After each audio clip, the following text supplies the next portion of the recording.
Jemaat terkasih Tuhan, selamat pagi dan shalom. Senang berjumpa kembali dalam renungan bersama pagi hari ini dalam edisi Kamis 23 September 2021.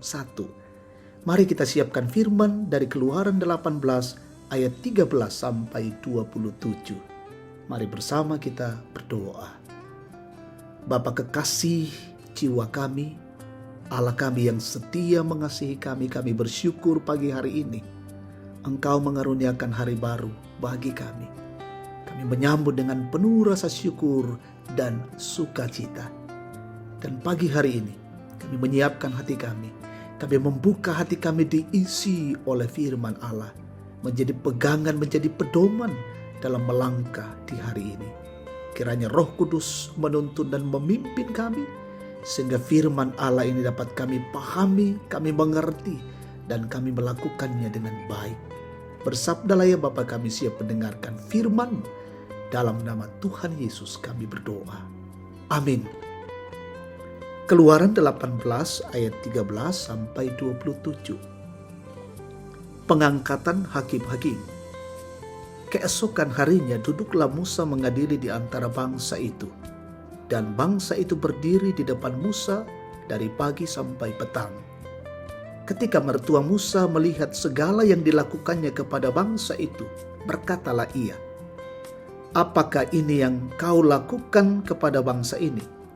Mengapa engkau seorang diri saja yang duduk, sedang seluruh bangsa itu berdiri di depanmu dari pagi sampai petang?"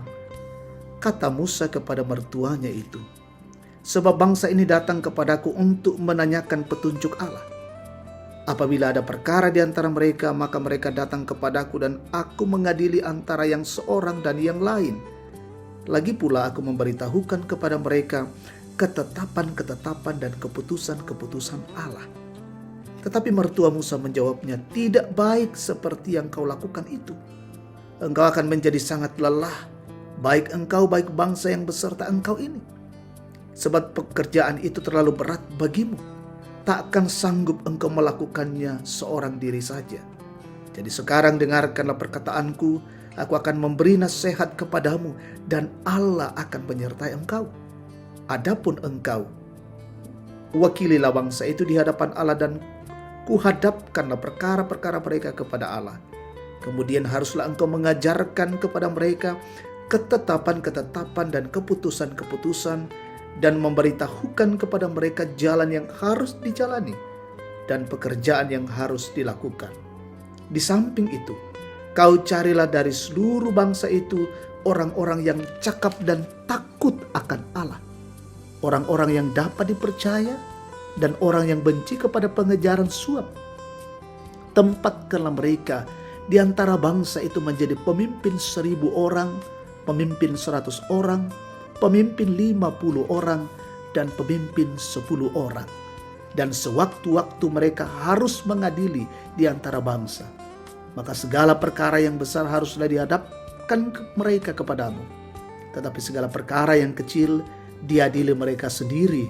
Dengan demikian mereka meringankan pekerjaanmu dan mereka bersama-sama dengan engkau turut menanggungnya. Jika engkau berbuat demikian, dan Allah memerintahkan hal itu kepadamu, maka engkau akan sanggup menahannya, dan seluruh bangsa ini akan pulang dengan puas senang ke tempatnya." Musa mendengarkan perkataan mertuanya itu dan dilakukannya segala yang dikatakannya. Dari seluruh orang Israel, Musa memilih orang-orang cakap dan mengangkat mereka menjadi kepala atas bangsa itu, menjadi pemimpin 1.000 orang, pemimpin 100 orang, pemimpin 50 orang, dan pemimpin 10 orang. Mereka ini mengadili di antara bangsa itu sewaktu-waktu perkara-perkara yang sukar diperhadapkan mereka kepada Musa, tetapi perkara-perkara yang kecil diadili mereka sendiri. Kemudian Musa membiarkan mertuanya itu pergi dan ia pulang ke negerinya.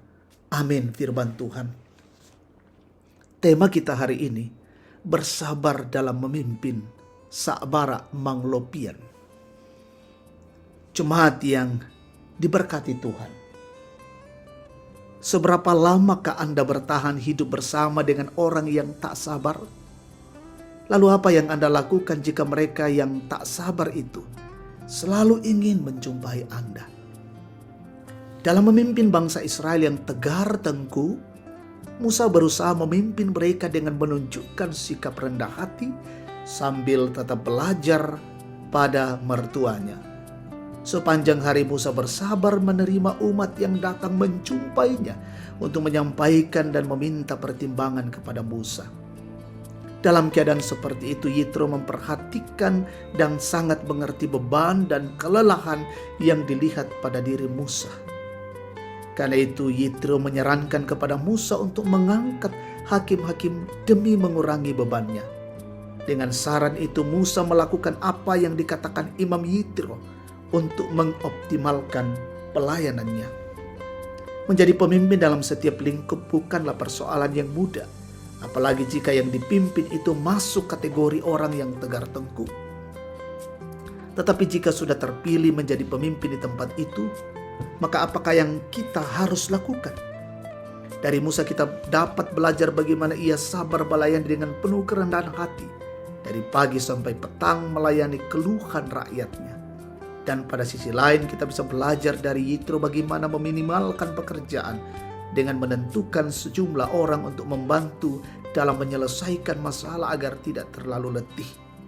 Oleh karena itu, tetaplah sabar menjadi seorang pemimpin di tempat yang telah dipercayakan kepada kita. Baik itu pemimpin dalam pelayanan gereja ataupun pemimpin dalam pelayanan pemerintah dan organisasi lainnya.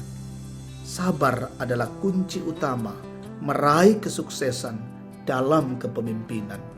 Amin. Mari kita berdoa. Kepadamu ya Tuhan, kami bersyukur dan kami memuliakan nama-Mu.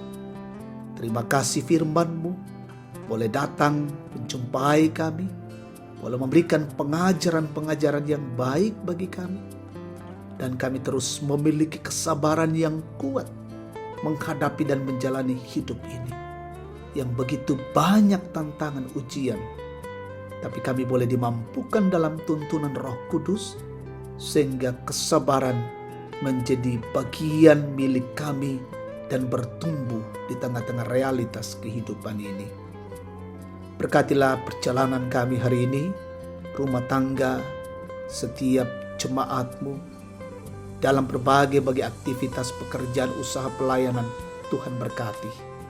Mungkin ada yang sakit, sembuhkan, yang berduka hiburkan, yang lalai sadarkan mereka Tuhan. Bahkan yang mengalami kesulitan, teguhkan mereka.